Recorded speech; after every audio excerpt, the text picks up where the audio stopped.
Uncultivated wild foods. Uncultivated wild foods. There's no coincidence that these wild foods are available There's no coincidence that these wild foods are available to us just as we need them to us just as we need them to make the transition from winter into spring. to make the transition from winter into spring. Spring is the green reemergence time. Spring is the green reemergence time. Nature awakens and offers us new growth, Nature awakens and offers us new growth, a time of new beginnings, a time of new beginnings, a fresh start, a fresh start, a time to blossom. a time to blossom. Ashe. Ashe. Okay, great. So I also teach that when we walk through the park, we walk with reverence. We walk with respect for the fact that we are stepping on the living body of Mother Earth. These plants are her body. They're her arms, her legs, her face, all her vital parts. And they're vital for us, for our survival. So you'll notice that every single thing that you step on, they may all look alike. We think they're bush, we think it's grass, but every single thing is food. I know the names of a lot of them. I don't know the names of all of them. I'm still, studying as well. But I know enough to give you just so that a lot of knowledge today so that you're able to start looking around you on the sidewalks, in your backyard.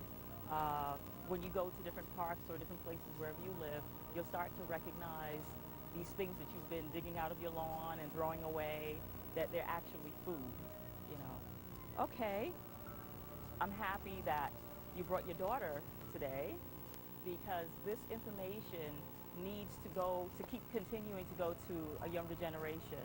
She needs to know this so that she can keep the energy going, keep the knowledge going. And for our elders as well, this is something that is in our DNA. And when you're out here, you'll start to remember.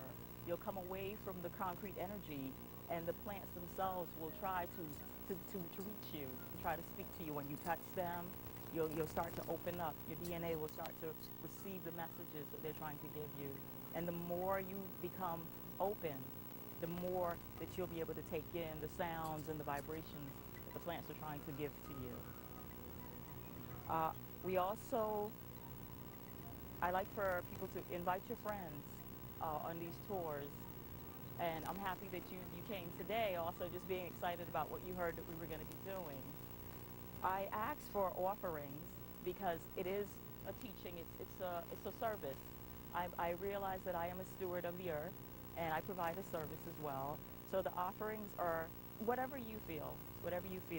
And I ask that you leave an offering for the earth as well. You can leave fruit because we are going to be taken.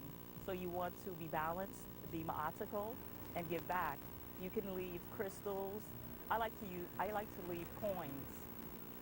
You place them at the base of a tree or under a bush or somewhere where the earth can just feel like you care and you have respect and honor for what you're being given.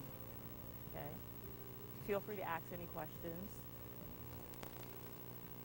I would also like you to remember that we shouldn't over-harvest. There's a lot here, but we would like it to continue to sustain us and be here for us. So when you collect plants from the wild, you want to just first, when you reach out, it's like touching someone. You want to ask permission. You can do it out aloud, or you can do it inside your mind. You can just say a silent prayer and ask permission. Please, is it okay to touch? I would like to take you home for food, for nourishment, for medicine. Please help to heal me. Also, you want the plants to stay plentiful, so you don't want to pull from the roots. So you just take the leaves or stem, and I'll show you exactly what I would like you to, what you're able to take. You should also think about when you're touching the plants, look around the other plants to see what grows next to it. Because you may see this, like when you look in your backyard, you'll notice that maybe out here in the wild and in your backyard, two plants grow together. Their synergy is balanced, so they like each other. Also, what's native to a certain place. Different plants grow in different areas because of soil conditions, because of the amount of sun it might get. Also, alkaline and acid soil makes a big difference in different plants also. So why have you chosen to be in this particular spot within the garden? Well, we are standing under what I call the grandmother, the Gingko biloba tree. And this tree is over 600,000 years old. It's the oldest living tree that we know of. It actually survived the blast of Hiroshima. And the ginkgo is an amazing plant, and it'd be nice if we can all lay hands on the grandmother. She takes all our sorrows, and she gives us some of her strength.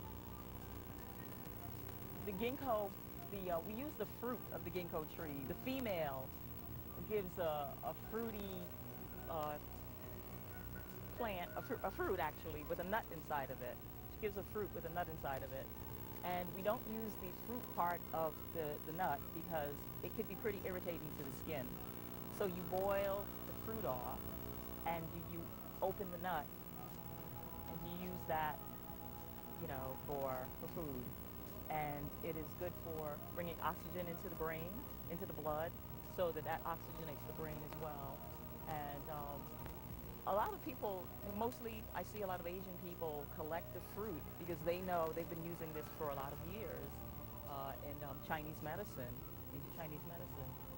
So grandmother ginkgo she's one of the most amazing trees that we have here. And I see that the city has planted a lot of ginkgos along the different avenues here in Brooklyn. I'm not sure about the other boroughs, but there are a lot of ginkgos planted in Brooklyn. So a lot of brain food here, a lot of brain food. And that's what I was actually going to ask you. I know because of what we've heard from the Chinese, that they're using it particularly for memory, but is there any other purpose for the ginkgo plant? Yes. You can actually use the leaves for tea as well. Okay. You can steep it. You never boil the leaves of anything. You boil your water, and then you put your leaves inside and you steep the tea. Oh, we have a question. Yes, okay. Yes, Kara. Can you eat the leaves? Yes, you can eat the leaves. Yes, you can eat the leaves. You can boil them like spinach. Yes. But you don't want to take these nuts right now. They're old. And you're going to eat the nut that's inside. So once you boil them, they're easily to open. And then you just eat that. You can make a paste. You can pound it and make a paste out of it. And you notice when you're walking down the street, you may notice a really horrific smell. Yes. It smells like feet, like really bad athlete's foot or something. You said a different word. But that's the ginkgo, and it's usually like in October. You'll notice that it's like a peachy colored fruit all over the ground and smells really bad. That's the ginkgo, but it's really, really good for you. Usually, as they say, something that smells bad or tastes bad, it's usually very good for you. So don't shy away from the smell. Just cover your nose and get to gathering, take them home, peel them off, or just wash them and boil them. And you can use the nut for brain food. This wonderful plant here. Does anybody have any idea what this is? Have you seen this before? Huh? It's in there, but I wanted to know if anybody knew it at first. Oh, but you don't know the name of it. Okay. It's right after lamb's quarters. This is burdock. This is burdock. This is burdock. And you can tell it's in its fruiting season because the little burrs on top, this is actually the fruit of the plant. They're very sticky. If anybody wants to put your finger on it, it's kind of sticky. It grabs you. This was the original Velcro. This was the idea for Velcro. If you notice how it will stick to your clothing. Let's see if I can get it to. See? It sticks to the clothing. This original Velcro. So burdock is actually one of our bitter plants, but you would eat it when it was younger. It's really in an older stage right now. You could still use the smaller leaves on the top. You wouldn't use the big ones on the bottom anymore. They're really too fibrous and just too hard and probably too bitter. But the young ones you can make tea with the burdock. You can put the leaves in salads as well. Ooh, and like I said, they're the original Velcro, used for Velcro. Also, burdock is used as an aphrodisiac. It's So if you, yeah. So if you, just you make a tea out of it, or again, like steep it like spinach, and you can use it for aphrodisiac purposes as well. So this is the infamous burdock. Then growing next to burdock, if you come around here, we have another one that I know a lot of you see very regularly. Let's see what we have here. This is called common plantain. Can you find that in your book? Right here.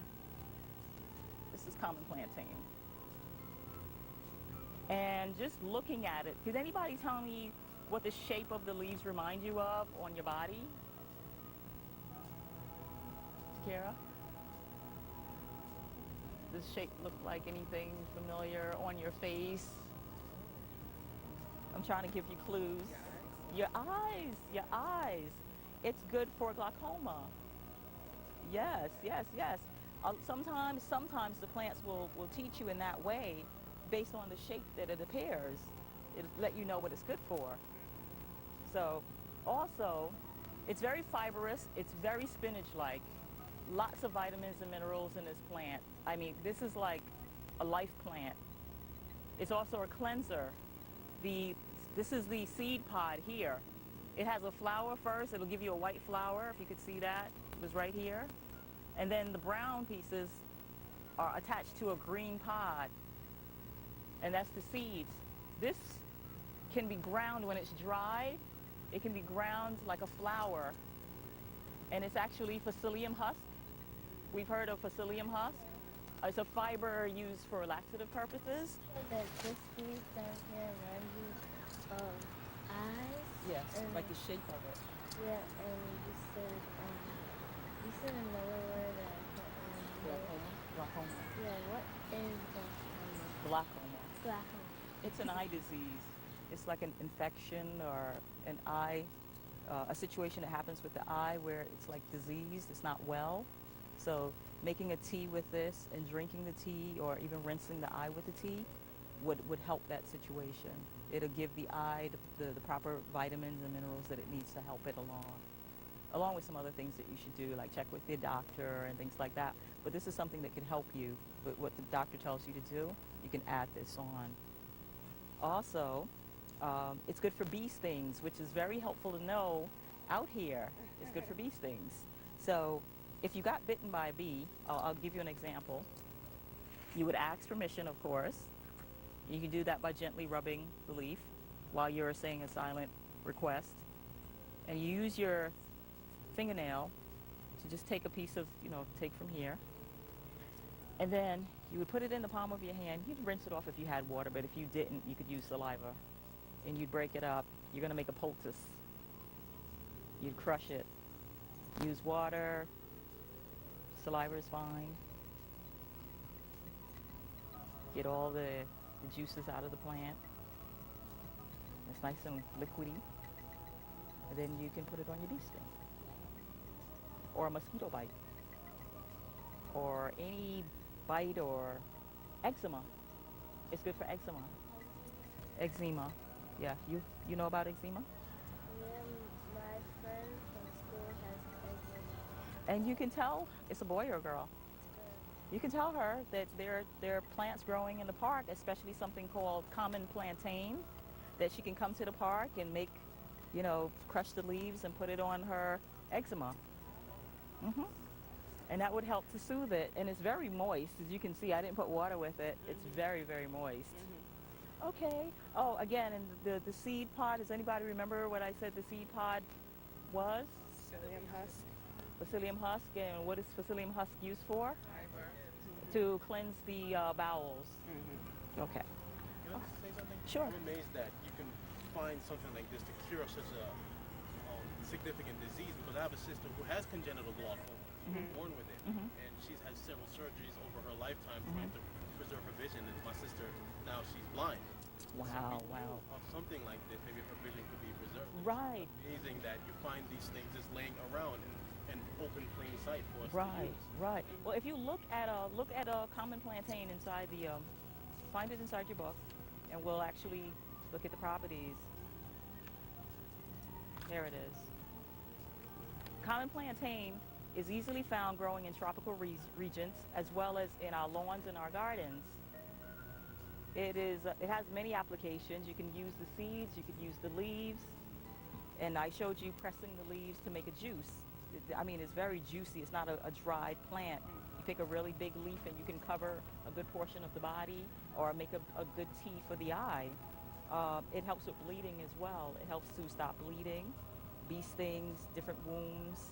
It can pull thorns out of, if you got a splinter out here or a thorn got stuck in your finger or something, it has an extracting, drawing kind of an action to it.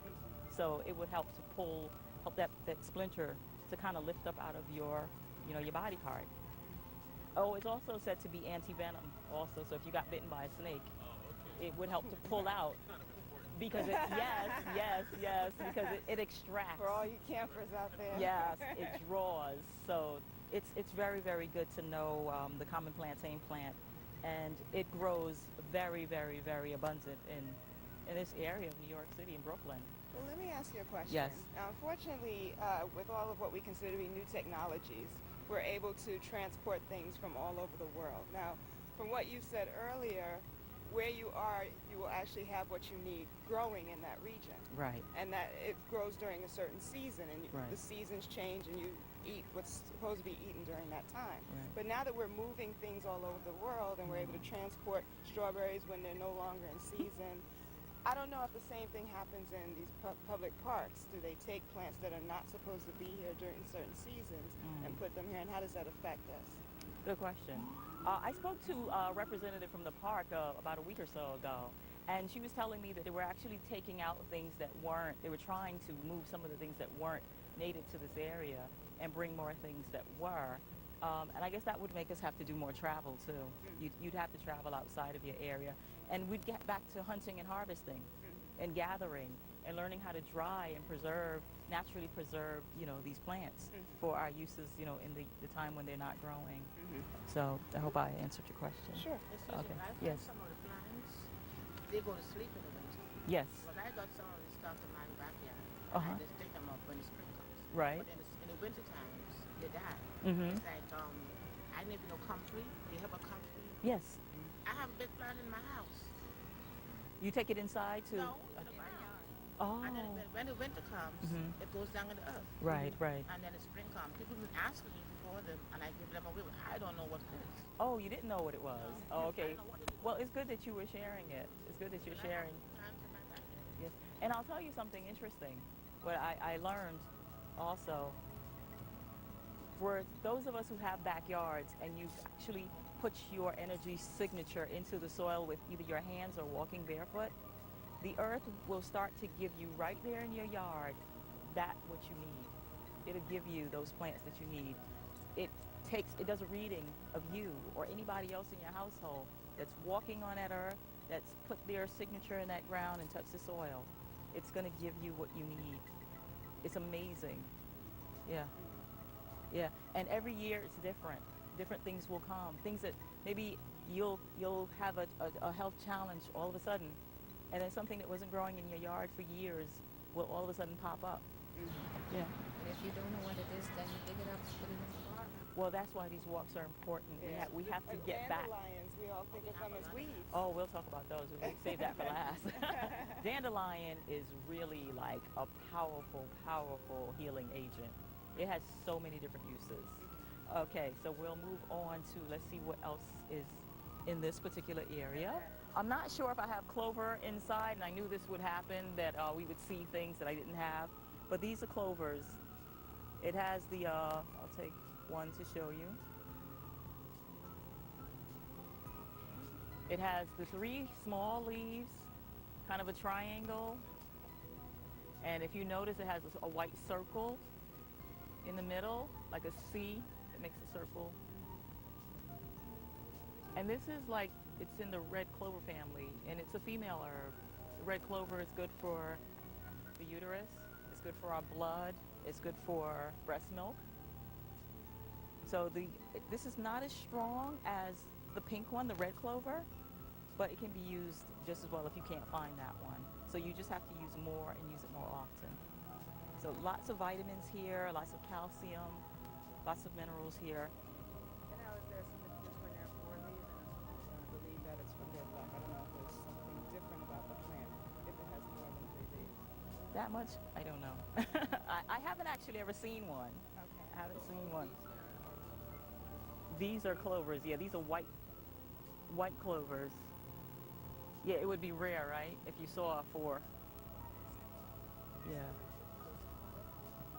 Oh, yes, yes. You can use the flowers. You get the same more because the flower is the fruiting part of the plant. So you'd get more of the minerals and the vitamins that are in the leaves. You would get those in the flowers also because now it's like a seed and a fruit together. Yeah. Here, does anybody know this one? But you've seen it. A lot of that in our backyard. Ah. Yeah. Mhm. So it's very thick stem. This is called pokeweed or poke greens. And this is very interesting. The poke can be considered poisonous, but there's a way to use it. It's like the spinach. There's lots of chlorophyll, as you can see. And but it's something that you have to boil 3 times. So you really need to know what you're doing when you're out here harvesting wild foods. It's a good salad green, but the preparation is you take all the young leaves off and you'd boil them. And then you'd pour that water off. And then you'd boil it again. You'd add more water. And then you'd boil it again. And then you pour that water off. Then you'd add more water and boil it. And then it's ready to eat. Pour that water off and then it's ready to eat. Is this bitter? 3 times. So this is one that you can boil. Yes, it's somewhat bitter. It's somewhat bitter, yes. But it's very hearty. It's a good, like, meaty, leafy vegetable, you know. You mentioned chlorophyll. Like, what exactly is chlorophyll good for? Oh, gosh. Chlorophyll is like the life, you know what I'm saying? It's like a shot of wheatgrass is like, Yeah, I like that. yeah. Yeah. So this is like, consider this like one big plant of wheatgrass. Yeah, so it's just rich in everything that our body needs. It's just life, just taking in life in this form and liquid form. And it's interesting. Life needs life, you know? It's interesting that you pointed this one out in particular because we were pulling a lot of these out of our yard thinking they're weeds and they're taking over everything. You know, nothing is really a weed. It's just a plant that I guess someone hasn't identified what it's called, and it needs a home and it needs love. There's no such thing as a weed.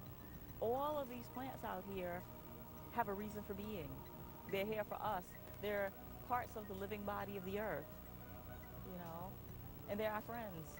Pokeweed is hard to get out of the yard. You actually have to take one of those digging tools, and you have to dig as far down as you can, and you still won't get all of it because it'll come right back. Yeah, they have very deep roots. I believe that you can use the roots as well. You can use the roots, the stems. Oh, it's starting to flower, and this is going to have berries on it. It's going to have like dark maroon colored berries. It's said that first people, they call Native Americans, used to use the berries for ink or for dyeing cloth. Yeah. But you wouldn't eat the berries. Like small wine grapes. Okay. Yeah, you'll probably see some today if we see some in that stage, because you have first year, second year, and third year poke. I believe this is probably like second year.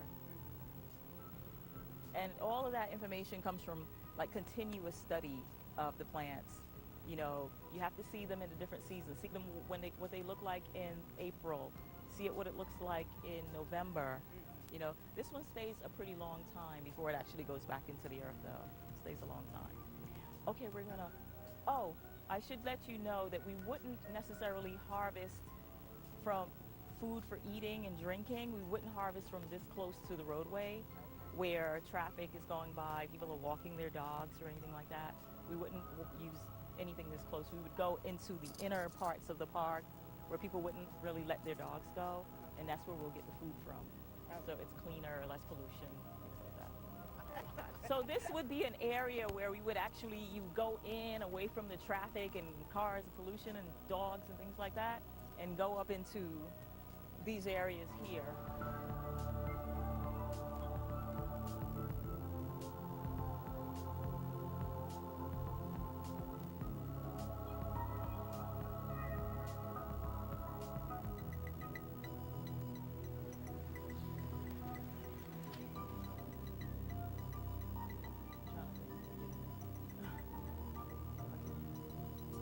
Now this is the fun part. Watch out for sticks and things like that. No, not snakes, sticks. Sticks. There's a cord in here. There's from the lamppost.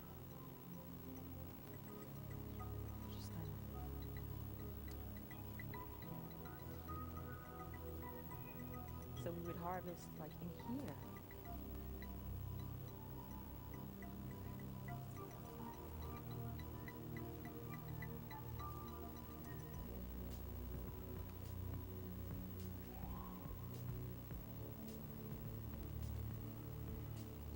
So this in here, these low-laying green leaves are actually garlic mustard. So pick one and rub it together in your finger and take a smell.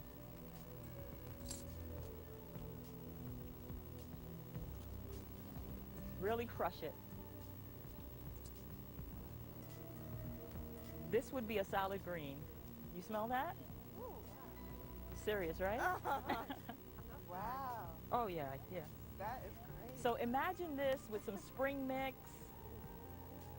And I mean, there's so much. You see how abundant this is? I wish they could smell this at home. This is great. So you would crush this up, not even really, just wash it really well and toss that into your salad. And it gives you a nice garlicky zing, you know? It's a great blood cleanser. Everything that you can get from garlic. It's antibacterial, antifungal, what else? Antibiotic, everything that garlic will do for you. It will also help with blood pressure. It'll have those, that active ingredient to help move some of the sludge out of your blood so that your blood is a little easier to flow through your arteries. Why don't I smell anything like this in the supermarket? Because a lot of those things are hydroponically grown, meaning that they grow in water and under lights, the UV lights and things like that. And they're lost a lot of what the soil and the rain and the sun will give them. So that's why. And you can smell the green in this. Did you smell that? Yeah. Oh, Yeah, it's crazy, right? Yeah. Would you take this as tea? Yeah, but it's good to just eat it. It's, you know, it's nice and fibrous. It's good in a salad. This is a salad green. I'm scared how to ask a question. She has a question. Is it fresher to pick these and boil it at home than buying it from the store? Definitely. Again, because of the way that the plants are grown before they're delivered to the supermarkets, they don't have a lot of the nutrients and the vitamins, and some of them are not as green, so they're not as healthy for you. You know, the soil, especially out here in what would be considered the wild, because it was the wild before it was a park. It was actually cultivated to be a park with roads running through it. All of Brooklyn, all of this land was this open, wild nature land before someone called it a park. Yeah. How long did it take you to learn all of this? It's taking me. It's taking me because I'm very much still a student, but I know enough to share.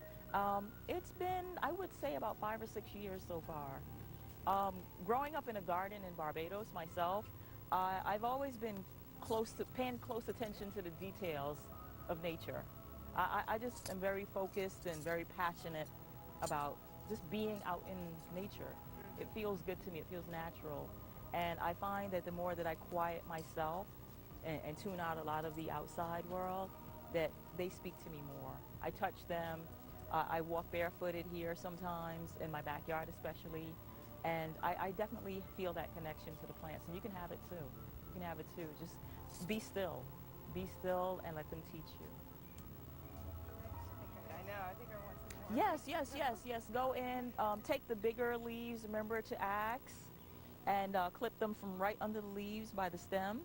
Just use your thumbnail to kind of cut. I'll move out. Yes. I talk to my plants Yes. and I kiss them. Yes. My sons think I'm the weirdest thing since sliced bread. And I'm telling them that there's a science because it's my carbon dioxide that they're taking in to give me back oxygen. Yes. Aren't I right? You're right. You're correct. I'm going home with attitude. Yeah, absolutely. Yes, yes, much And his son attitude. is going to be a doctor. He should know No, better. no, not that one. Oh, They okay. have the two in Trinidad. Now, this one knows better. Okay. The other two, You like that? Uh-huh. We have the garlic mustard in a very mature state. This is the same thing, all grown up. And over here, you see it flowering. You see it flowering here. And then the energy, it transforms. That's why it's very important to catch them, because now its main focus is actually putting its energy from the leaves, is taking the nutrients to make seeds. It's going to reproduce itself. And then these pods are going to dry up, and then they're going to open, and they're going to fall back to the earth, and the plant is going to go back to sleep. It's going to go back in. So then the leaves are not as potent at this point. So you have to catch them early. So as we get further into the summer, we're going to lose the garlic mustard. So you want to harvest them and maybe dry them or freeze them so that you can use them at different points of the year. Does he lose some of the quality when you start freezing? Some percentage, a very small percentage though, because it's like a fresh frozen, yeah. And it's naturally preserved that way too. Okay. Yeah. Can you juice them too? Yes, you can. Yes, you can. You have to gather a lot though. We have other areas where you'll see a lot more. Yeah, so again, lady's thumb, lots of chlorophyll. As a matter of fact, here is one of the leaves that has the characteristical thumbprint on it. So that's why they call it lady's thumb. Can you get that? Okay, and growing right next to it is something, we don't use this for food. It's just to know that this is called white snake root, and it was used for snake bites. If you get bitten by a snake, you'd use this. And how you identify it among all this other green next to it, it looks like something was poured on it. Some of the leaves have like a little squiggly stain or something on it. And that kind of reminds me of a snake, so it lets me know that this is white snake root. Yes. And now what did you use the lady's thumb for? Lady's thumb can be boiled also as a tea, and you can drink that. It's kind of fibrous for salad at this point as well. But earlier in the spring, that's something else that you could put in as a salad green. Yeah, a lot of this, I mean, we used to eat a lot more salad. And salad wasn't something that consisted of lettuce, tomatoes, and cucumbers. There were lots and lots of different greens together. It was a true mixed green salad. Because actually, I mean, tomatoes are a fruit, cucumbers are a fruit, and what is that? The iceberg lettuce is like a glass of water. So it really doesn't have any real nutritional value. It's highly acidic, but it's not really nutritional. And avocado too is a fruit. Yeah, avocado's a fruit. Also something that grows very much in this park. I'm hoping to find some so that I can show it to you. Poison ivy. Oh. You have to watch out for poison ivy. So if I come across some, I'll definitely let you know. I made the mistake one time was I ate something that was growing right next to poison ivy, and that's when I didn't know what poison ivy was at the time. And so my mouth was very uncomfortable for quite a while. Quite a while. Actually, here is a patch of it. It's this 3-leaf plant here. I'm not going to touch it. It's this bright, dark green 3-leaf, and right in the middle of it is a little red dot. And that's poisonous and danger. When you see things with little red dots in them, yeah, this is it here. This is a young one. How are you supposed to know? What do you do if you don't know? You'll get the experience. Oh, God, you could get killed. And then you'll know. Or is there another plant out here that can counteract the Is it response? Is it potent enough to kill How are you you? supposed to know? Poison ivy, it will make you very, very uncomfortable. It might kill you if you get enough of it in you, but you'll really need to see a doctor. As far as another look-alike, there's ground ivy that looks like it. There's ground ivy, because see how this grows down? There's an ivy that grows like that, and sometimes it goes up the tree. So you have to really be careful with this and ivy. Well, not a look-alike, but is there another plant out here that can counteract To counteract the the, response of poison ivy? Not that I know of at the moment, but I'm pretty sure So there you is, can't though. even save yourself. Yeah, yeah. I'm pretty sure there is, though. I'll let you know about that one on the next video. We'll definitely look into that. Does anybody remember what this plant is? Who can tell me what this is? We talked about this earlier. Common plant. No, not common plantain. Wow. This is the one you had to boil 3 times? Oh. Takira? No, not That's what I burdock. just said, poke. This is the pokeweed. This is the pokeweed. Okay. Yes, yes, yes, yes. Let me move away from poison ivy was just touching me. Oh, this is burdock, a little lower, a little smaller. It hasn't kind of grown up as much as the first one that we saw out there, but this is the leaves get pretty big, as you can see. Yeah, that's burdock again. Okay. Oh, I was saying earlier that I spoke to one of the park workers, and there are some of the plants here that they don't mind if we take away by the truckloads. That would be some of the pokeweed. We haven't seen mugwort root yet. We're going to see some of that in a little while when we get along the side of the road. What else is here? Oh, goutweed. We haven't seen goutweed yet. But there are about 3 or 4 that they would love for us to take all of it out of here. Oh, look at this. Now, are there the same types of plants in Brooklyn as there would be in like Central Park, or? I'm pretty sure you'd see some of the same species, and then you'd see some other plants. You'd see other things based on the regions. Yeah. So the plants, they got their own language. That's what you're saying. They speak to us? Yes, Do yes, they? yes they do, yes they do. With you touching them and just getting close and coming back often, yes, you start to feel the vibration, and you'll all of a sudden start to remember, like, how do I know that? But it's really your memory waking up. Yes. Oh, here is another wonderful plant. This one is used for spiritual purposes as well. This is called mugwort root. Mugwort is used, you can take a piece. May I? Thank you. It's used for aura cleansing. And you clean your aura. Oh, wow. For the bad vibes. Bad And all vibes. the negative energy. And guys? all the negative energy. Oh, I gotta take plenty of that. If you rub it, you'll notice a very interesting smell. Rub the leaves a little bit. Yes, you have a question? Since you said it's spiritual, if you rub it on yourself, is it like baptizing yourself? Yes, in a way of baptizing you, cleaning you. Yes, renewing your energy, cleaning your energy fields. We need plenty of that. It's also good for dreams also. They say that you put it under your pillow and it helps you remember your dreams. It's called the dream herb. Do you recognize the smell if you rub the leaves? Oh, What do you smell? Mm-mm. Rub the leaves. You always should rub the leaves, then the oils wake up and they come on your fingers and you can tell. Actually, before they used hops, they used this to flavor beer. This plant was named by, the myth is, it was named by the Greek god Artemis. So the technical name of it has the name Artemis in it. I'm not like fully familiar with the full name of it, the scientific name, but it has Artemis in it. See, I don't drink, so Yeah. I wouldn't have picked it Yeah, up. me either. But yeah, so you should definitely take some of this for under your pillow and for aura cleansing. oh, wow. Mugwort root. Mugwort. Mhm. That's interesting. So the question was, can you take some of the What seeds and grow about- it in a pot at home? These plants won't really do too well in plants at home. They need to be outside. These are more like domesticated. Yeah, once you try to domesticate them, you probably change a lot of the properties. So they need to stay in the wild so that they can have everything that they need to have for you.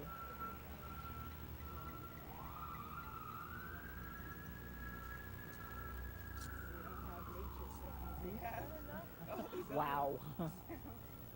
Wow. I didn't know plants were that important. And when I was in science class, my teacher didn't tell us about all of this stuff that I learned today. Wow. Now you have to tell your teacher what you learned. Yes, yes. They don't really have all this information, but I'm glad that you're here on the tour today, and I hope you keep coming back as well. you healthier? Just by being around them. Just to be around them. Yes. Exactly what it is. And if you do it more often, I mean, all this green, this is actually, like I said before, the living body of the planet. And you'll start to feel better. Perfect. Yes, exactly.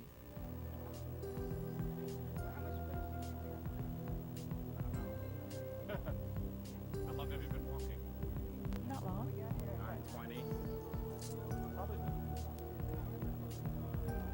25 minutes of what I would think. We are having such a beautiful, beautiful day. Yes. Oh my goodness. Give thanks. Give thanks that we don't have to have umbrellas, you know? Oh, and so- Yeah, wow, wow. Yeah, and that's because I believe maybe the ancestors are feeling like this is important and we need to be comfortable and we need to not be wet so that we can really enjoy what it is that we're doing here today, getting this information. So they're blessing us. And Yes. I'm hoping all the people who are watching this at home will try and get in touch with you and make sure that all of Yes. this knowledge doesn't go by the wayside. We have to continue this. So at the end, I'm going to get all your contact information and make sure that people call you. Definitely.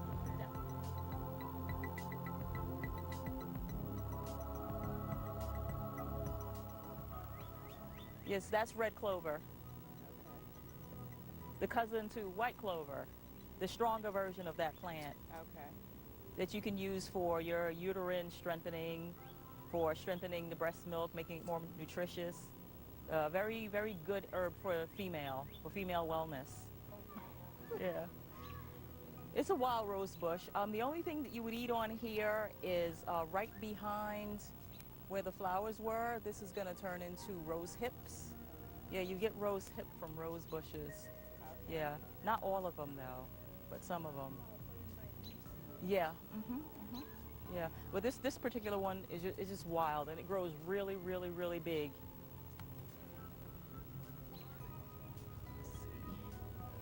Let's see. We see the Echinacea if it's flowering. Oh yes, yes, yes. Yeah, I believe this is the Echinacea. Huh? You have that? Yeah. Yes, yes, yes. And that's another plant that's very expensive. Yeah, Echinacea. It's very expensive as well. Yeah. So they don't like us to take the Echinacea. Yeah. Can you also get golden seal from here? I haven't seen any golden seal. Okay, because you Yeah. know how they try to combine the two roots, so you can take it to keep your immune system up. Yes, yes. Yes, yes, yes. Right over here, I'm gonna just scoot down here and point this one out with the yellow flower. This is the wood sorrel. This is full of vitamin C. This is rich with vitamin C. And if you taste it, everybody should take a little leaf. This is a pretty okay area. And kind of wipe off the dust. And you can taste this one. Is it any different from the red sorrel that grows in the Caribbean? It actually tastes just like it. Really? It tastes, you know when you get that sorrel and it's fresh? That tastes exactly like this. Mm-hmm. You get a taste? When people come over and say, would you like some yellow sorrel? Like yellow sorrel? Now really get it in there and chew it out. Yeah, right. I only. Do you taste the citrus? Oh, you must drink red. Yeah, it takes a while when you chew I did on that it. fine. When you take a little bit like that, you gotta like really get it in there. Yeah. You can put this in lemonade. You can put it in like, you know how you use like sprouts across your salad? This will give it like some lemony kick. You just you rinse the leaves. You can also use the flowers. Yeah, take a little piece, take a little piece. Take a little piece. Yeah, give them there, Xavier, take a little piece. Put some in your salad greens. You wanna put that in the salad.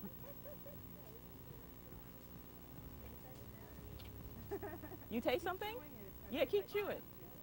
It tastes like a lemon. Yeah, it's very lemony. It has citrus acid.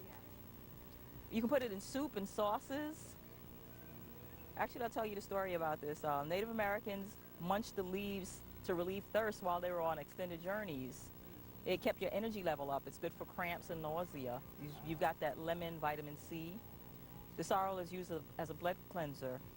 In early spring, when the blood is thick and stagnant from the heavy winter foods and the sedentary lifestyle, this particular herb is really good to help move the slush out.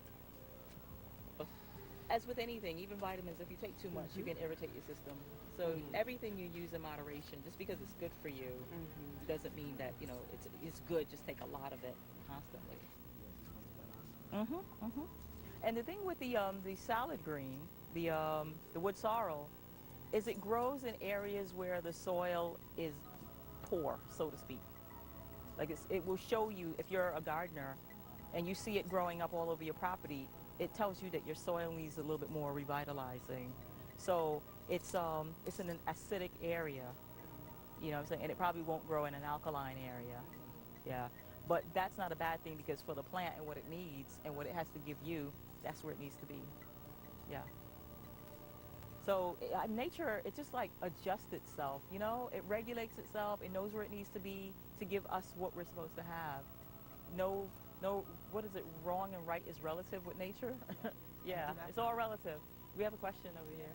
So, are you saying everything that's from nature is healthy? Good question.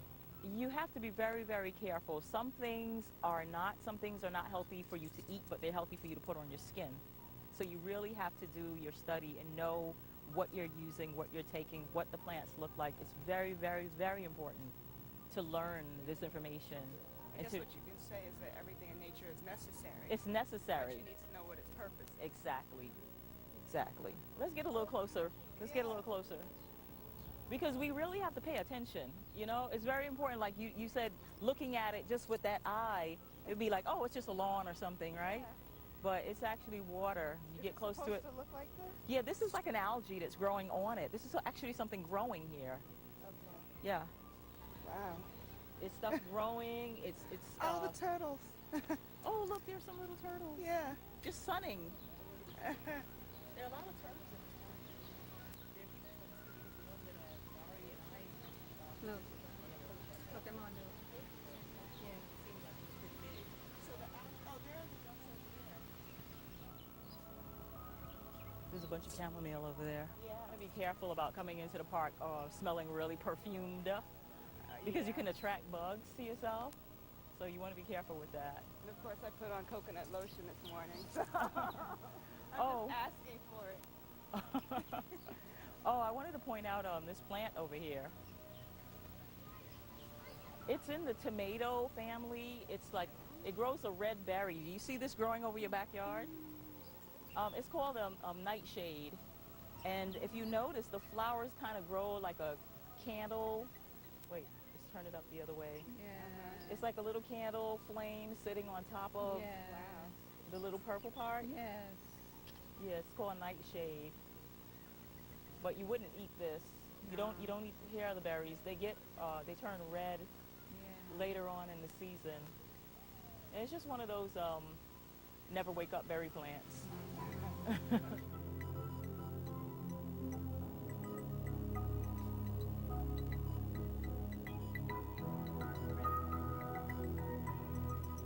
This is actually one of my favorite places in the park. After walking through the park for a couple of hours, I like to come and stand here and just really give thanks for the knowledge. Thanks to my teachers for their passion and the hours spent of studying these plants. You know, it takes a lot of dedication to pull yourself away from your busy schedule and to tell yourself that it's really not that important for a day or a couple of hours to just really come into the park and just be with Mother Nature. Just look to see what she has to offer us. There's so much here. So I just like to come and just acknowledge her and really be quiet for a moment, just looking into the water. Sometimes I'll put my offerings in the water for her. Maybe I'll put in a quartz crystal or a rose quartz, or I'll put some pennies in, maybe 7 pennies, or a little piece of fruit. You know, nothing too much, but just enough to let her know that I really appreciate the knowledge and the wisdom and the benefits that she has to offer us.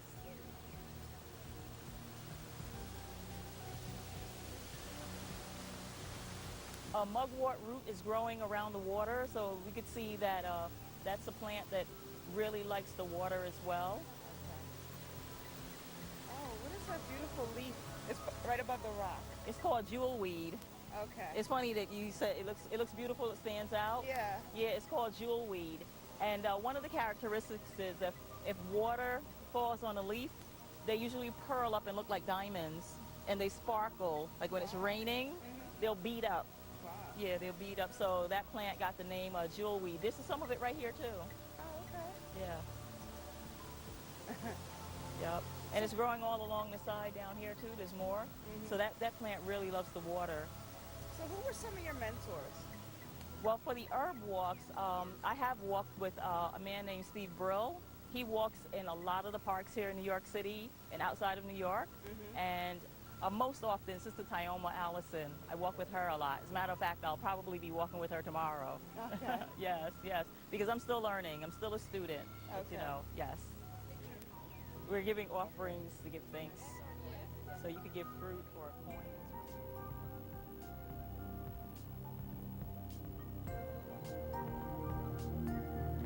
Make sure to check out our website at www.center.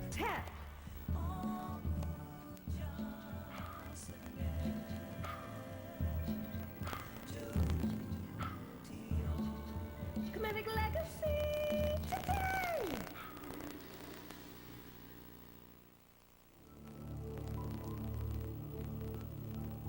Welcome to Kemetic Legacy Today, your weekly journal of ancient African, ancient Kemetic history and spirituality. My name is Jabari Osaze, also known as Heru Jeden Ma'at Atenra. In this episode, we are pleased to return to Brooklyn's Prospect Park for the second part of our herb walk with priestess Yendis Neferatu. A wilderness food expert, Priestess Yendis will continue to show us wild foods that are growing in one of our local municipal parks that can be used for nutritional and medicinal purposes. Then, we'll treat you to a classic Kemetic Legacy Today clip. Heru Paor Tehutese Patah will demonstrate several of his raw recipes for his raw vegan feast. Enjoy. All right, we wouldn't harvest from here, but I wanted to point this one out to you. This is a blue violet. And you probably see this early in April, May, April. It comes with like a lilac, a lavender colored flower, lavender and yellow. So this is really one of the main mucilaginous plants, meaning that it has a soapy, it's really soapy when you mush it together because it's like a detergent for your lungs. Oh, wow. So it's really gonna get in there and really pull that mucus out of your lungs, help with the upper respiratory. It's slightly bitter, yes. This is good for something like asthma? Yes, yes. Anything that's going to move some of that slush and heaviness out of your lungs is going to help to open up your breathing passageways. During the springtime, my asthma tends to act up because of all the pollen in the air. And it acts up because of all the clogging foods that we take in during the wintertime, so it blocks everything. So now Mother Nature says, okay, it's springtime, it's time to throw off the heavy blankets, it's time to throw away the heavy foods, and start eating life again. Start eating green again. Now, would you steep it or would you just eat it as it is? You're eating it raw as a salad green. Not at this stage in June, but early in the year because the leaves are softer, they're smaller, and they're easily accessible as a salad green. Okay. Right about now, you could probably boil them like a spinach. You know, you can take them in that way, just steaming it. Did any of you recognize this particular plant from your backyard? The wild violet. I mean, I call it The blue violet? Oh, you call it wild violet. Oh, okay. And also, I forgot to say that the pretty flower, I use it in my ice trays to decorate the ice. You just put the flower in the ice tray, put your water in, and because the flower is edible as well. Yeah. So you can definitely use that to decorate the flowers and put it in your lemonade, and it'll be a nice conversation piece on the table. But in the earlier part of the year, we would gather a lot of this. 2 weeks ago, when I was here with Tyoma, we gathered a lot of this from the other side of the park. And I went home, I gathered that and something called goutweed. Okay. And the garlic mustard that you have. And I put that with some beans and some sauce and simmered it down really nicely. I put some zucchini in there. I had a meal for 2 days. For 2 days, yes. It was amazingly delicious. And they're so fibrous. You actually feel like Like, how could you get full off of these leaves? You know, and you can. And that's what I was going to ask you, because there are some people who are trying to become vegetarian, and unfortunately we end up being starchitarian. Right. Because we're trying to fill up, we get hungry, we start eating potatoes and pasta and Right, thinking, well, we're still right. vegetarian, right? It's not meat. But how could someone who wants to be truly vegan live off of this on a yearly basis, especially during the cold months? Right, You know, I don't right. know if you suggest trying to make soups out of some of this? Yes, or what definitely. Because this is such a body. I mean, these leaves are so fibrous. They're filling. So you can take as much as you want. There's so much. And the best part of it is they're free. You can take as much as you want. Freeze them for later, you know, and put them in your soups, put them in your sauces.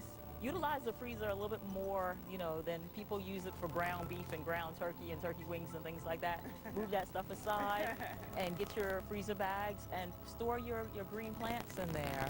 And they're very, very filling. My husband, who is like, you know, he works out his body, he's very active. When I started feeding him from the wild, so to speak, and he works at night also, he noticed that his energy level for work at night went through the roof, because he was getting so much more chlorophyll than the regular salads and the spring mix from, you know, Whole Foods and things like that. So, yeah, this is the truth. This is the truth for real, I've right actually here. gotten dizzy from wheatgrass. Because there was one point where I thought I was going to just try it all. So I had a green juice, and I got a double shot of wheatgrass. Wow. And I ended up feeling like I was on speed, because I was running up and down the stairs, and I didn't even notice myself getting all hyper and excited. Yes. So someone from outside had to say, "Are you okay? I've never seen you run so fast. I've never seen you fly into the building like that." And I was Yes. like, I had to sit down and think about it, but then you crash the same way. that you Unbridled really energy. go. And you have to give this stuff to yourself slowly. I also recommend that since your system is not used to this potency, you know, so you give it to it in little increments. You know, maybe you come once a month or, you know, every 2 weeks or so, and you get a little bit of each thing at a time so your body starts to recognize it and you don't get the reaction. It's, Well, I wanted to know, how often do you eat this type of stuff, because it's so potent, like you said? You can eat it, well, me, because I've been doing this for several years, I can eat it every day now, but as you're starting out, I would suggest that you do it maybe once a month. You know, build it up into your system, take a little bit at a time of each thing so that your body gets used to it. And you don't develop a reaction from it, you know, skin rashes or swellings or anything like that, because it is new. We have a question? It's good to eat this stuff, right? But it's not good to eat it all the time, right? Not all the time until your body gets used to it. Slowly you put it in. Maybe once a week, once a month, something like that. You can do something like a fast. And you know, some people aren't familiar with what a fast really is. Some people think that you just don't eat food for several days, or you just drink water and that's a fast. But Camites have a different type of fast, and they could choose how much time they want to do it, whether it's a 7-day, 14-day, 42-day fast. And during that time, you might have 1 week where you're just eating greens and raw foods, and then the next week you might just drink juices. And the juices could be green juices, where maybe you take some of these and crush them and make juice out of that. Or you can have fruit juices, and you alternate from week to week. So you're constantly taking in sustenance, but you're not taking in any kind of meats or starches or anything like that. And that's Right. still considered a fast. And I'd like to take this time to say that I found out from the Parks Department that they don't spray pesticides on this food, because they do understand that people are foraging. People are actually now starting to get the knowledge and information, and they're actually coming into the park and they're taking these plants away as foods. So they don't spray anything. They said that they were experimenting with a plant-based pesticide, but it took too much man hours and too much physical work to try to, you know, get it all over. And since this is basically a nice little wildlife preserve, we have chipmunks here, we have all types of wonderful birds that are here. And so they're trying to keep it safe for the animals and for the human beings as well. And they do suggest that, yeah, they don't mind that we take some of the plants, the ones that grow very much. They don't mind we taking that. It's goutweed. Another name for it is goatweed, because goats were spotted eating it on a hill somewhere. Plastic bag. So goutweed offers excellent cleansing action, the general benefit effect on elimination. So it cleans you through the bowels, this one. It has vitamin C, manganese, copper, trace minerals, boron. It helps with the digestion and your metabolism as well. So, So how do I do it? What do I do? Make tea? Do what? oh no, this is salad greens. Yeah, this is like the bulk of your, this would be the spring mix. Yeah, this would be your, and this has a very a nice potent taste to it. This really gave a bean dish a good kick. Yeah. So you can go in and pick from, you know, a little further in. Yeah, yeah. And it smells really good. Did you smell? Do you smell the green on that? Mmm. Big smell. Yeah, you want to use a lot of this. This is very, very good stuff. You put this with baby spinach, with the spring mix, or with kale. It smells so familiar and I can't identify it. Because you know it. It's in your DNA. You know it. It's yes, you can. Yes, you can. I have a question. It smells When like it comes soap to to me. combining food, right? Should I make Like, it? for instance, like a naked drink would have, yeah, like you get the green one, it'll have wheatgrass, all these other green ingredients as well as fruit. Would you Right. advise combining fruit with some stuff like this? I don't advise combining fruit because the acid and alkaline level, I don't advise that. Yeah, can you talk a little bit about that? Because some people aren't familiar with the fact that you just can't put fruits in salad, fruits and vegetables together. Right. Some things create a really bad reaction. So how about when you juicing and you put apple in there? People do to give it a different taste, but it's not necessarily recommended. But, you know, we do it. You know, we do a lot of things to get things down because it's hard to get the greens down. We're not really used to it.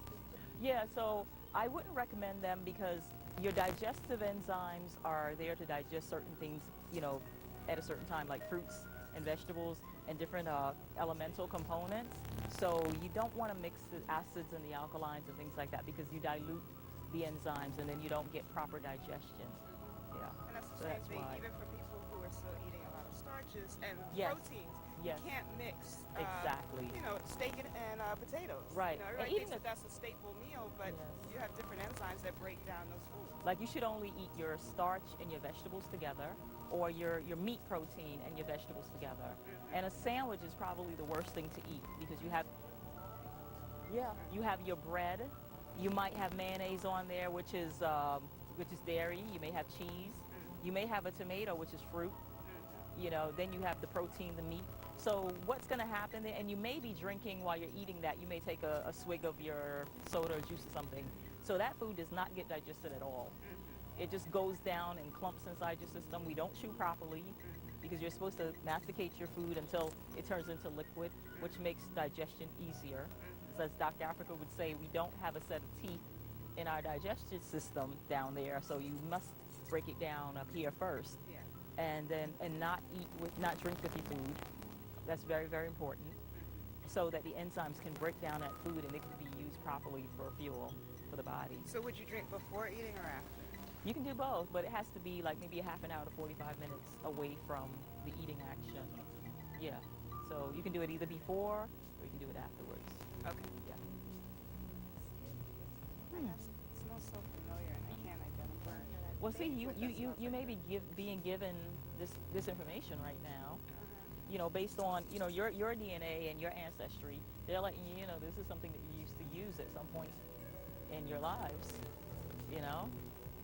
So we can look further into that. You can take some roots from this plant and you can put this in your backyard. I'm gonna go in here and show you what you would do with this.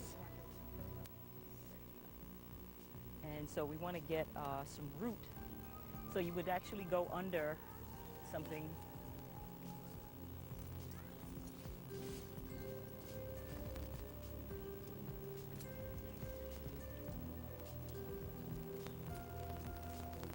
And lift it out from the bottom.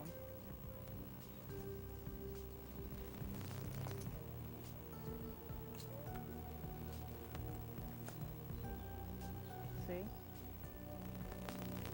There you go. So you can plant that. Somebody else want one? This is the new off mosquito repellent because you turn it on and it's a fan. Yeah, so it keeps the mosquitoes away for about 5 feet around you.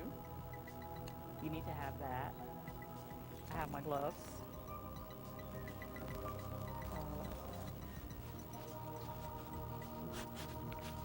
I have one a little bigger.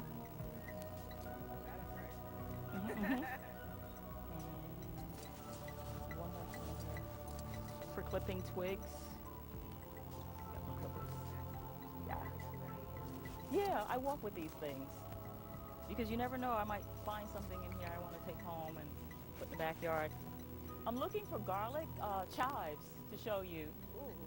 The chives grow in here. You can use the top for your mashed potatoes, and you can use the bottom as regular garlic. So, I want to see that. I love garlic. I absolutely love garlic. So I'm looking for certain things right now as we walk through to see where they are. So I took some of the garlic chives, the wild chives, home to grew them in my backyard, and they're doing very well. Yeah, we need some more creepy-smelling things in our backyard. We have a lot of pretty things because we're always focused on the flowers and, you know, just the aesthetic. Right. But not what can make it smell great and also what you can end up eating later on. Right. My neighbor has a lot of the garlic chives growing in her yard, wild garlic, and I told her that she probably needs that because they were growing in her yard before I brought them in mine. Okay. You know, just naturally. And she has high blood pressure and a situation with diabetes. So I was telling her that she should use them, and she told me that she's not eating anything from her yard that she didn't plant. Well, but she plants things. Okay. She plants cucumbers, tomatoes, strawberries, and she eats that.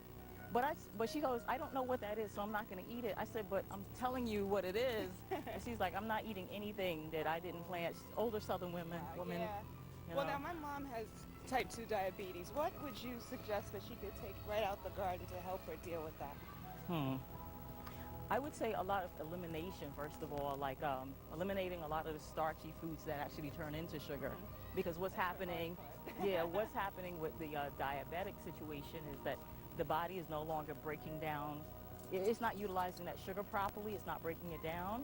And then she could actually transfer and start eating a lot more of these leafy greens, these wild foods. So you would recommend like the psyllium husk to try to cleanse? Yes, and a lot of water to dilute the sugar that's already there, that her own body produces sugar as well. So you got the sugar that the starch is turning into, and you got the sugar that her body's producing. So to eliminate some of the starches, not to eat too much rice, too much macaroni, too much potatoes, things like that, because her body's already having a hard time. The pancreas is working very slow, breaking down those, and then taking in more of the wild greens, any of them. What we just collected, the goutweed, the blue violet. Yes. Well, the mugwort you're not going to eat. You're not eating the mugwort. You're doing spiritual cleansing. Yes. That's right. And what is this plant? Does anybody remember this plant? When we saw it, it was this high. You boil it a few times. That's poke. That's It's everywhere. it's everywhere. And it's a baby now. It's called a yew tree. Y-E-W. Y-E-W. It's a yew tree. I just wrote that word in the crossword yesterday. Really? See that? It's a yew tree. Y-E-W. Yeah. And you take the ends of it. You can make tea because the pines have menthol. They're mentholated. So you make tea for colds and things like that. And right before the young pine cone comes, that's also very minty, very menthol. So you can use that. This is the yew tree. So you can have tea. Yeah, just put this on my in the crossword. And that's what kind of, it's like conifer tree or something. Oh, I think we should stop and give aunts and praises in this area. We'd like to give a special ankh sound and utterance to the Creator for this beautiful, amazing day we've had today. They told us it was going to rain. They told us it was going to rain, and the rain is held up because this is important work. And we, in our culture, we chant ankh, and we'll start it and you follow us. Close your eyes, put your left foot forward. Deep breath in, and release. Deep breath in, release. And the next inhalation and exhalation, we'll start chanting on. Deep breath in, release.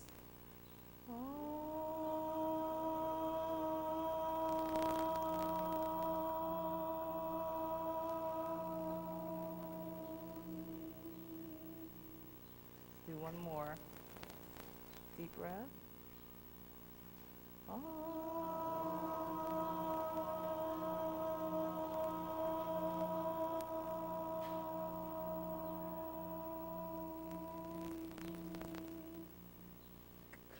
One more.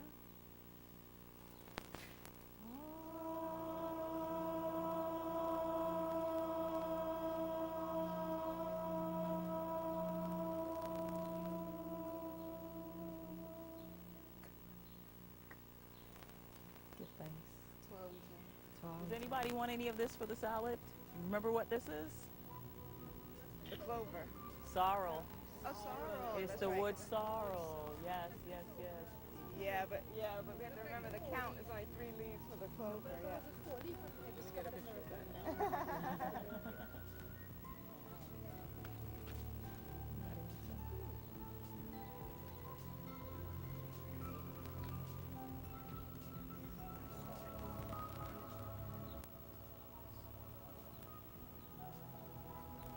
More? Should I keep it coming? Oh. What do you do with this again? You're going to put it in your salad, or are you going to mix it in with your lemonade? Yeah. Tastes really good cold. One plant my grandmother could grow a lot of was mint. Oh, She yes, would have an yes, entire yes, backyard of mint and put it Yes. in all of her teas. Yes. It really, really like pumps up your salad. Mm-hmm, mm-hmm. Yes, yes, yes. Oh, okay. Oh, okay, good, good, good. Yes, yes. Yeah, there's so much food in here that you could use for salad. There's so many wonderful, wonderful plants here. Well, I gotta thank you guys for Yeah. planting a few more then. Oh, they're just growing. Nature's put them here for us. Yeah, yeah, we're just foraging. Well, it has yellow flowers. Yeah, the clover has either white flowers or you'll have your red clover. You have a pinkish purplish flower. So this one grows, and it's a lot smaller. The white clover grows on the ground, just flat as a ground cover.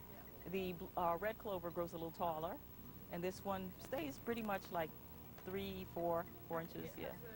And it has the yellow flower. Yeah, and it's very citrus, you know. It tastes like lemons.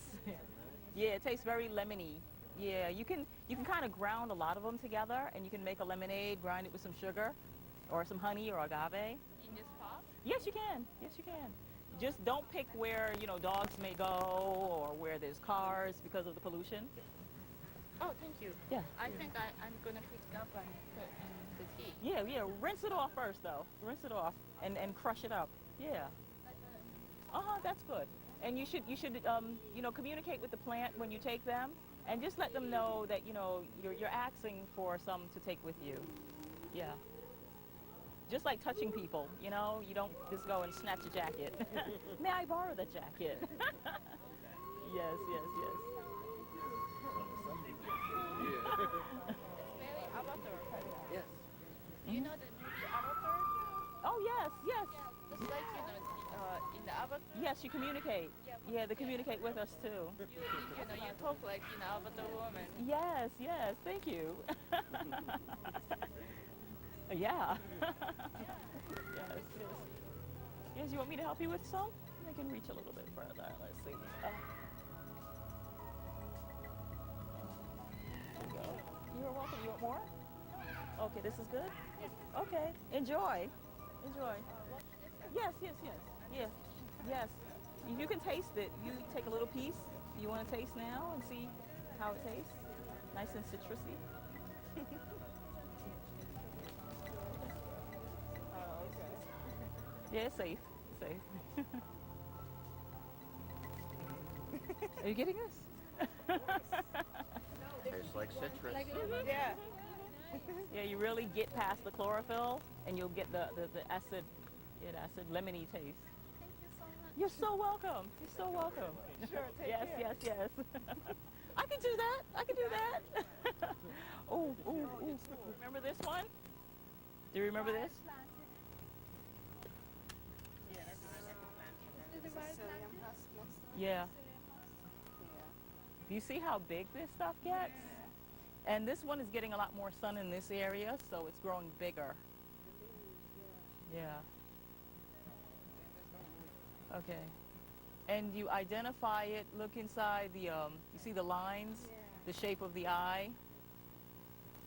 You got that oval right in the middle there. So there's no fruit to this. This is the fruit. In the Caribbean, the plantain is a fruit.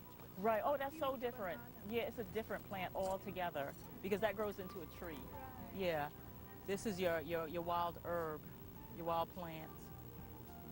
I have a lot of this in my backyard. How big is your backyard? It's pretty big. It was one day it was raining, and I went out there and just sat in a chair in the rain and just sat there and still looking around to see. I take pictures in the rain in the backyard. Just being with it. There's no time that something is happening, any element that I don't feel like it's okay to go out there or go in nature, go to botanical gardens or come here. You know, like I'm not restricted by the elements. Oh, we're seeing something here. We're seeing a new plant. It's not on your books. It's a thistle. It's not necessarily milk thistle, but it's in the thistle family, and it's another bitter herb. So all the bitter herbs are basically blood cleansing and liver cleansing. Lots of chlorophyll. They can be accessed as teas. You can use the roots. You steep the leaves to make a tea. You can dry the roots to keep them, you know, in the other seasons when the plants are not plentiful and they're not growing. But leaves are used, stems are used, and roots are used of the plants. And all of them, if you say you take a thistle to clean your liver, and it didn't work to clean the liver, but it cleaned the blood, you know, it's still going to alleviate something. It's not going to give you like a bad reaction. It's going to take care of something in your body. So, like, the side effects are always going to be good. You know, they're always going to be good. It's always a good something. Yeah. Oh, and we have the dandelion. Yes. Yes, the infamous dandelion, the hated dandelion. People do not like the dandelion weed or herb. But there's so much food. They're selling this in Whole Foods and all the co-ops and, huh? Yes. It Greens for salad. Yes. You mix this with your goutweed and your blue violet and your garlic mustard, and you have a wholesome salad. I mean, the greens are so energetic in this plant. Another blood cleanser. This is also good for helping with if you have children that are wetting the bed. The name dandelion actually meant, I think it meant pee the bed. Yeah. Wow. Yeah. So you drank this to help alleviate, and it's interesting because peeing the bed has to do with too much sugar in the body or a nervous condition sometimes. It's a stressful condition, emotional sometimes as well. So to drink this, cleaning your blood, making the digestive system, you're putting it more at peace. It helps to calm you down. And now this is very bitter, right? Yes, Very bitter. yes. It's not the most bitter. It's not bitter like, say, a burdock or a bitter dock. It's not that bitter, yeah. But it's pretty bitter, Okay. yeah. And they have them in the bags. You can buy them in a tea bag. Uh-huh. Just like food. The roots, that's the roots. You dry the roots, you dig pretty far for this because the roots are nice and plump, especially with this plant. The root would be nice and plump. And you can dry it, you can put it in the oven at like 350 for about 15 minutes and dry the root and then cut it up. And it's a good substitute if you're trying to get off of coffee. If you're trying to come off of caffeinated coffee. It has baking it and drying it will give it a taste of like that coffee taste that people like. Because that's the thing that people crave with the coffee is that, Yeah, all that the caffeine. yeah, that smoky, burnt kind of taste. Yeah. I don't know why. This is also for medicine. It's also good for liver problems. Of course. Because I have very bad hepatitis. Uh-huh. When I had hepatitis C, they Yes. said I was going to die. Oh, wow. And I refused to go to the hospital. Oh, good. Uh-huh. And I was reading my Reader's Digest. Yeah. And I saw this And and you- I tried it. Uh-huh. And the doctor said to me I misdiagnosed. Oh, that's Even herbs. yes. Good. You have a Good. testimony. Yes. I misdiagnosed. Wow. I was as yellow as anything. Whoa, the liver. Yeah. So it cleaned the liver. Yeah, I never went to the doctors. Wow, I wow, refuse to wow. go to the hospital. Wow. I said I'll die if I go in there. Wow. It's good to get the diagnosis from the hospital and from your doctors. It's very, very, I recommend you get your diagnosis and then you find a reputable, someone who deals with herbs, an herbologist, a nutritionist. And good. Yeah, the dandelion is powerful. I saved it for last in here, and I have a whole big section on the dandelion because there's so much that it's a huge food, And this dandelion is something that you can use every day. You can use that every day. That's why I say that it takes time to familiarize yourself. Like you have to spend time here. You have to sit with the plants. And like you said before, you taste them and you see where they're working, Okay, right here on the sidewalk on Flatbush Avenue, we have Callaloo growing. Here's a young Callaloo plant. And this is really, really delicious with some peppers and onions. And the Caribbean folks know all about Callaloo. We use that a lot. It's very delicious, green, mucosal plant, mucilaginous plant. It helps to move the mucus out of the lungs, things like that. Very delicious plant. So now let me ask you, we were lucky to catch you almost at the end of the season. So when do you actually do your herb walks? Actually, I do them if people ask. So if a group of people were to ask, oh, Yenda's, because I talk about it a lot. So I would do it, I customize it to when people wanted me to go. So I would like to start at the early months in the season and maybe do once a month. Okay. Yeah, once a month or twice a month is good so that you can become more and more familiar. They need to be often. So would it be sometime around April? Yes. Okay. Like the beginning of April. Okay. Yes. And then when's the very latest that you can do it? We can do it, what are we in now, June, July, August? Because then you have a lot of the berries, if you know about the berries, and if you want to collect seeds to plant, the plants are going to seed, or if you want to get the plants to dry them for over the winter, you can get them then. You get a lot of the roots then because the plants are probably going to be laying down and you can just get the roots out. So how can people reach you if they'd like to do one of these herb walks? I can be reached on Facebook. I'm on Facebook at Yendez Neferatum. I'll spell it for you, YENDYS-NEFERATUM. And my number is 718-221-2051. I can be reached there as well. Where else can I be reached? Here in the park. Yes, on a Saturday morning, some Saturdays at 9 a.m. in the morning. But it's good to hit me up on Facebook and tell me you want to do an herb walk or you want to join me. Well, thank you so much for taking the time out to do this for us. You're so welcome. I appreciate you. Thank you, and I want to thank you all for coming. Thank you for your interest in wild plants, and I hope to see you here again. Thank you so much. You're welcome. Up next, a classic clip from Kemetic Legacy Today. Heru Paor Tehuti Sepata, a Kemetic priest and raw food specialist, will treat you to his raw vegan feast. Enjoy. Well, we're going to start with the foundational food, which is a salad.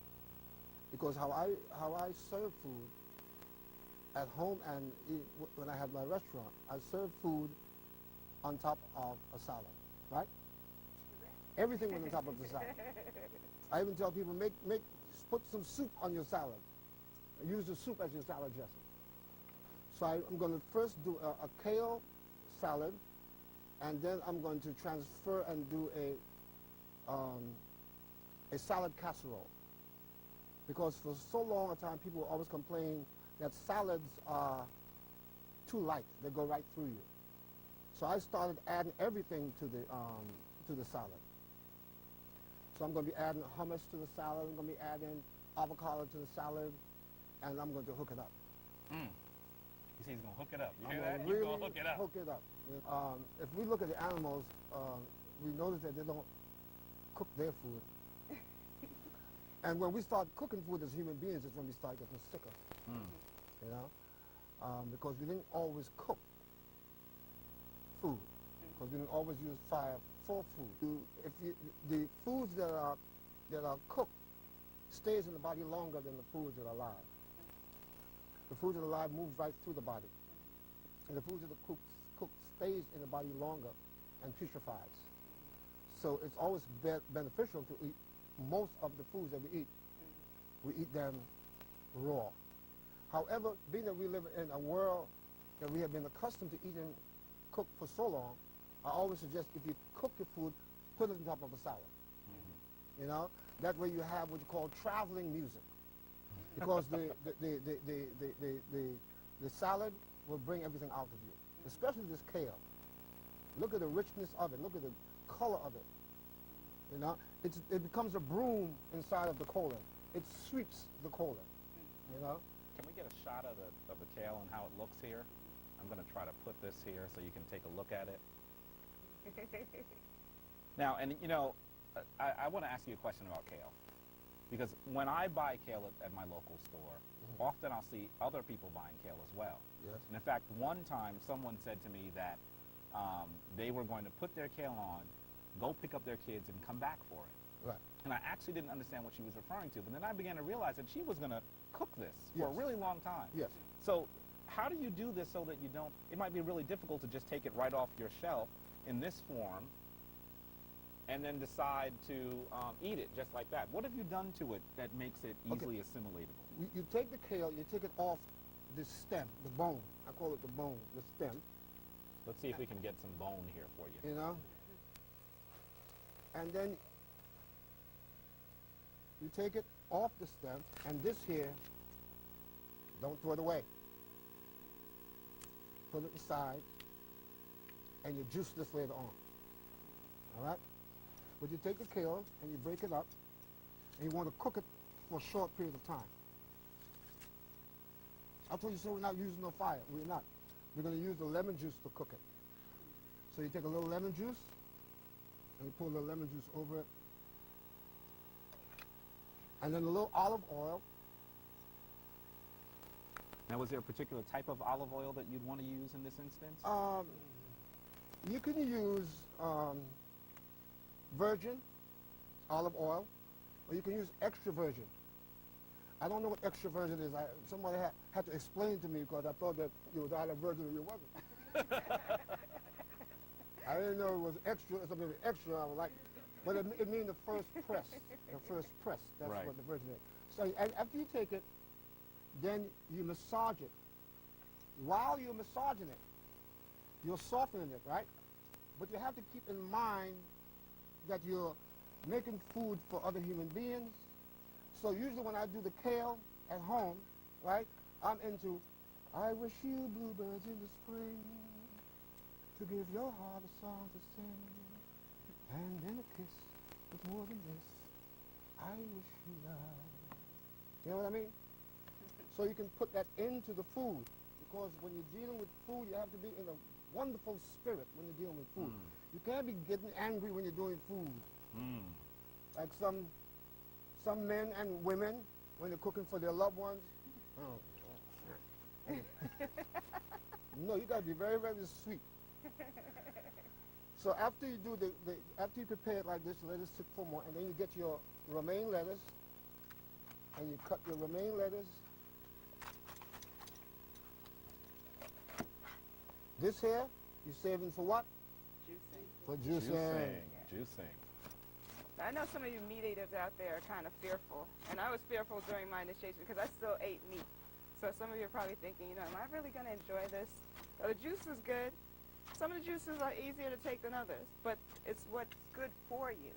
You know, it's about what you're putting into your system. You want to make sure that you're cleansing at all times to be the most divine self. And so can I ask, how much, roughly how much kale do you think you put in there so far?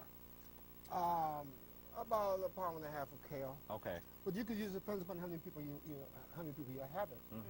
You know. You can also use the mesclun lettuce. You can put that with the kale also. Sometimes you can use all three. I use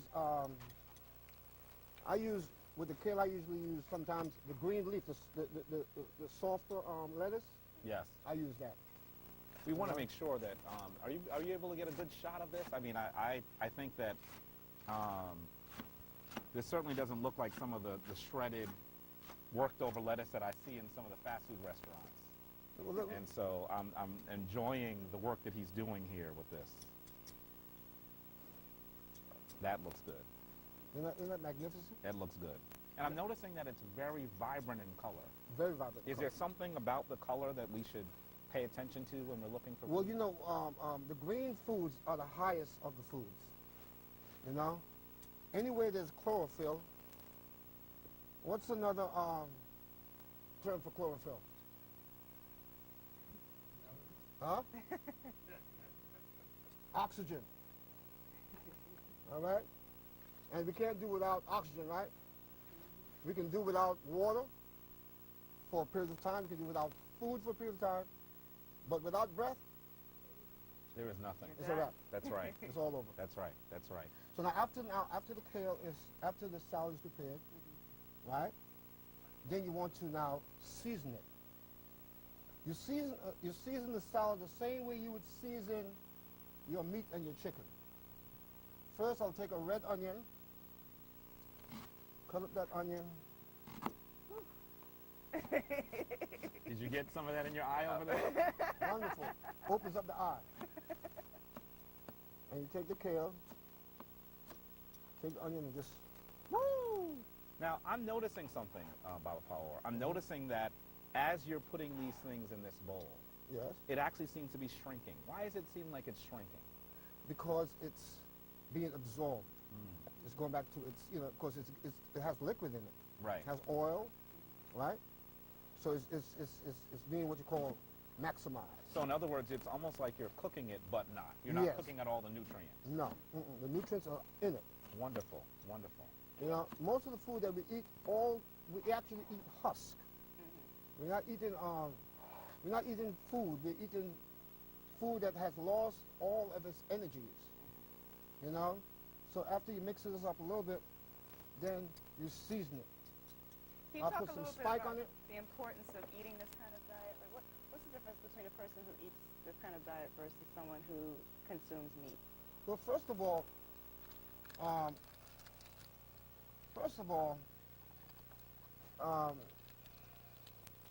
like I said before, all the animals that we eat are vegetarians. You know. I heard it's closest to the source of energy, such as the sun. It has more energy in it because it's alive. It's not cooked. It's not dead. And if you want to rejuvenate life, you have to put life to rejuvenate life. You can't put death to rejuvenate death. To rejuvenate life, you have to put live things in you in order to rejuvenate your life. This is basil. This was spike. Spike has about 5 or 6 different seasons in it. You can get that from the health food store. And you put a little spike in there. And then you put a little traveling music. Traveling music. Yeah, this is the cayenne pepper. Right? It looks like it's Nigerian cayenne, too. Good. Ooh. And then you take a little bit of the seaweed. Now, talk to us about seaweed, because I know that I had a conversation. Anika and I were having dinner with a really good friend. And she saw the seaweed there, and she said, I thought you were vegetarian. Why are you making sushi? And I said, well, I am a vegetarian. I'm putting in the salad. And she said, seaweed in your salad? That's Come crazy. On. That's crazy. That's literally what she said. Now, and I'll tell you honestly, the only person that ever taught me to put seaweed in my salad is the person that's standing before you today. And when I first saw it, I thought it was a little crazy too. But so what does that do? Why is the seaweed important? Well, you know, the seaweed has everything that's in the sea in it.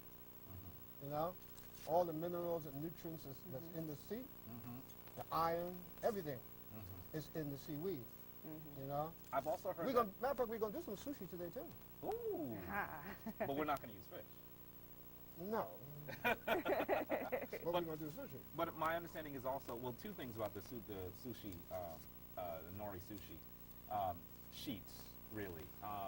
First off, I noticed that when people do dishes that are supposed to simulate fish, they often use sushi because it gives it sort of the flavor of the sea to some degree as well. Yes. That's one thing. And the other thing is... Matter of fact, that's where the fish get the sense from. From the environment it's in. Which is a whole bunch of seaweed and a whole bunch of other things that they eat. Right. You know? And then in addition to that, I know that one of the reasons why we're even eating salad or eating the sushi or anything is that we're all essentially trying to obtain energy from the sun. We should Yes. talk about what this is as well. Right. Brag. Yeah, but Brag, in yeah. terms of energy from the sun, really quickly, sometimes they say that ancient Kemetic people or ancient Egyptian people or other people around the planet, indigenous peoples around the planet, were sun worshippers. And so I think that to some degree, what we're talking about is the importance of the sun. And this is what This is sun. they were talking about, the importance Yes. of the sun to all life on the planet. Right. And so these greens, what they do is they soak up sun. And I've Yes. heard that sushi, it does nothing. This nori does nothing but sit on the top of the sun, on the top of the ocean, and soak up sun all day long. The kind of thing that, actually, by the way, Maud has been trying to get me to do for a while. She's telling me that it's time to go on vacation, so we need to soak up some sun. But I've just said that, it's so much cheaper to get her some sushi nori seaweed. And so, He feels safe essentially- saying that while you guys are here. Well, I have to say that. Now this is a complete salad. But we want to emphasize, we want to take it into a next level. So we want to take it into what you call the casserole level. But before we get into that, it's Yes. important to mention what the liquid amino acids are good for. So we have an ingredient called Bragg's. I don't know if any of you are familiar with it, but it's a substitute to salt. Salt causes all kinds of issues such as high blood pressure. So we're trying to find a healthy alternative. And it's also said that vegetarians lack some of the nutrients that are necessary. So in order to replenish some of those things that we can't get from meat, then what we would use is something like Bragg's amino acids, which you can it's an enzyme that helps break down food. It has lots of, the amino acids are actually the building blocks for protein as well. Yes. Exactly. And Most so definitely. essentially what we're doing is we're getting some of the things that we might not be getting other places in things that taste like the things that we should be taking out. Yeah. Now, I know that might sound a little strange for some folks, but in actuality, dousing this with a bunch of table salt would actually not be the thing to do. Yeah. And so you still get your It's salt not, flavor. yeah, it's not a healthier choice. Right. We always want to make sure we choose a healthier choice for ourselves. We should always want the best for ourselves. If we don't want the best for ourselves, then we need to be examined.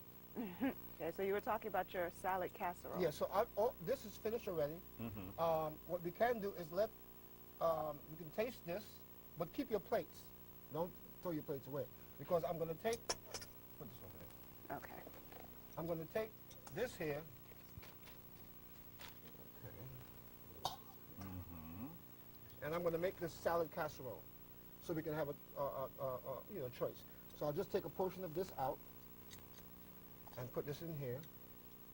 And we're going to sample the salad casserole. The salad casserole, the first thing you do with the salad casserole is you get a nice ripe avocado. They both ripe. Yeah. And you take the You avocado. don't know how hard it was to find ripe avocados avocado. in Manhattan yesterday. It wasn't easy. You can take the avocado seed and you can put it in some water and grow yourself a nice house plant Oh, good. to bring in some more oxygen. You can do the same thing with the pineapple too. When you cut the pineapple, the head of the pineapple, you take that and you grow. I got a pineapple plant. Really? Yeah. It's huge. It's reach out to the camera. Wow. Okay, so essentially you just scooped it out. I want to make sure that we put it Yeah. up so the camera folks can get a good image of it as well. So you're just scooping it right in. Just scoop it right in. Wonderful. This is sesame oil here. You can get this sesame oil, the hot one. This is the hot one. Is that the hot one? Yes. Isn't it? Pure sesame. Okay. And you put a little of this, and this gives it more flavor too, you know? Pass me the Now my understanding is that The hummus? sesame oil is very, Very it's a very rich. strong flavor. yeah, very strong flavor. Right. Someone in the audience said expensive. Yes. Yeah, I think that might. But if you buy it, if you go to Chinatown, like if you go to how much you pay? How much was this? In the store, in the health food store, 10 sheets will cost you about $5.99, $6, right? In Chinatown, it will cost you $3, but you can get the 50 sheets for $6 in Chinatown. Wow. Really? So that's where you want to go. That's where I thought you was going, Wow, wonderful. right? And this is hummus, Hummus. Now tell us what hummus is. Yes. peas, Black eyed peas, Chickpeas. kidney peas, chickpeas, right? Yes. And so essentially they've taken it and they've blended it, they've mashed it together. They with mash a it few together, and things then they like- add seasons to it. Right, sesame tahini. Yeah. I believe lemon juice. Yeah. Some salt, those sorts of things. Yeah. And you can do that with actually probably any beans if you know. Right. Because it's always good. Beans is another substitute for proteins, you know. It's high in proteins. So we want to just mix that up real good. Wow. And then if you have some black olives, you can throw some black olives in there. You can throw some We do have black olives. Olives. Are they the ones with the seeds? No, Seeds. they're pitted. They're Okay. pitted. Right there. Sure. And you can put mushrooms in there, black mushrooms, and just have fun. When you're doing food for yourself, you want to have big fun. Now, I noticed that these particular olives that we're using are organic. What are your take? What's your take on organic foods versus other foods? Well, it's always best to have that which is best, which we know organic is best for you. But as I said before, sometimes organic is a label. Because we're living in a world where they always duping the consumer. They'll come back about 5 years later and say, listen, remember that stuff you was eating? That was bad for you. Remember the car that you bought? We have to call it back. So, you know, you have to pray with your food. Right. You know, prayer will help to organic also, make it Right. organic. Right. Because sometimes, and some of us, especially when we're making changes in our lives from a certain type of lifestyle, it's very difficult for us to make that change over, you know? So we want to do it as gradually as we possibly can. So that's why we always suggest you use tofu and other soy products in order to get that, you know, in order to have that connection to that which you're trying to leave alone. Can we get a look at, I know you're still working on it, but can we get a look at how it's looking now? And look at the difference between, most of it was this salad here. Yeah. And so he's taken it from here and added a few items. Of course, you'll be able to see those items in a few Because moments. see, this way, the salad it has more body to it, you know? So it's finished right now. So what we want to do is we want to, sister or brother and sister, take this. You want them to taste it, is what No, you're no. saying? Take just this, said take it from the right? table. This is Okay. what you do. Grab a plate and give it to everyone. And then you do this, look. Don't give them the whole thing, give them a spoon. All right, just give them a spoon. Okay, so we're actually sharing some of this stuff here today. Yes, we're supposed to share, as soon as we make it, we want you to taste it. Okay, and we have the forks here. And we have the forks here, Wonderful. so we can, we want people to participate. Now, as you're doing that, I'm going to ask if there's anyone that feels entrepreneurial today and would like to come up and taste some of it and tell us what you think. Why don't you come on up, come on up. Let's give her a hand. Thank you. Woo! Thank you. Now, you're not Mike, so I'm going to have you step as close as you can to me so you can get caught on my mic. And can we see if we can give her a plate and see if, since she Yes. is brave enough, and see. Now, tell us your name, sister. Wajiko Karansama. Okay, this is Wajiko Karansama. Beautiful name. Wonderful Awesome. name. And we're going to... Book? Don't you have a book? Yes, I do. Oh, I am an wonderful. author. Oh, yeah, she's an author. A great author. Children's book, right? Yes. Yes. My second book will be coming out next month. Wonderful. We Great. might see her a little bit later on. Genetic Legacy. In another episode. Okay, let's see what you think. Delicious. Delicious! Were you paid to say Wonderful. that? No, she wasn't paid to say that. She folks. ate my food before. That's right. I can't wait to get some more. They have it over there, so you can actually go back and we'll make sure that we give you some. She's Yeah, looking yeah, for yeah, salad. yeah, yeah, You yeah, see come, this, folks? come. She's coming to get some salad. Sure. Look at this. Because she was brave enough to come up, she's getting some salad too. Wonderful. Salad and salad casserole together. Okay. So now what else are we working on? What here? about the host? Well, we'll get Oh, something. yeah. I was about to say, I feel slighted. Brother, how are we doing over there, my brother? Is it good? Okay, See, we have to watch you eat. yeah. And so can we see what are we working on next? What do you think? You looking to see how the bulgur is doing? Yeah, we're going to, we want to do a loaf for you. Now this is my favorite part. This is the bulgur though. No, we ain't doing that. No, not the bulgur yet. Not You want yet. to see how it is? Hmm?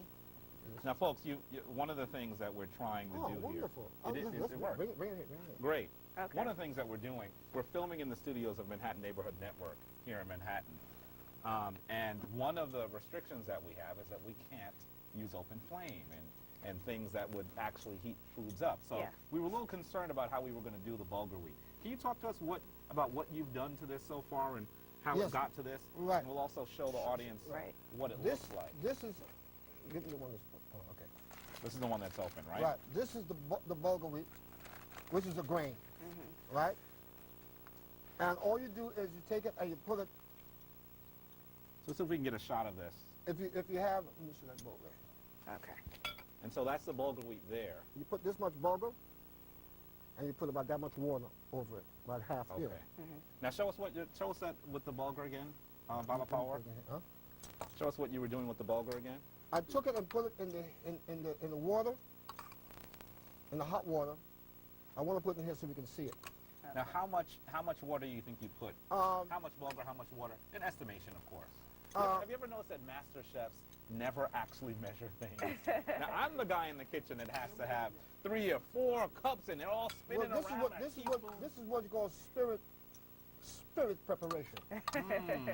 Because when we saw our mother and whoever was in the kitchen, our auntie or our grandma, when they was preparing food, they didn't do a spoon of this and a half a spoon of that and none of that. All they did was a smidgen of this and That's a right. smidgen of that. That's right. That's right. Sounds that's like right. grandma. So you take your bulgur and you put your bulgur in there, Wonderful. and then you get busy seasoning the bulgur. We have our Okay, now salad here. let's show you. Oh, they You left us some. Thank Let's see. you. Make sure to check out our website at www.centerformyart.com or visit us on Facebook at either Comedic Legacy Today or the Center for the Restoration of My Arts. And we're also happy to note that we're on Twitter now, so you can find us at My Art Center on Twitter. So thank you so much for tuning into Comedic Legacy Today. Twau.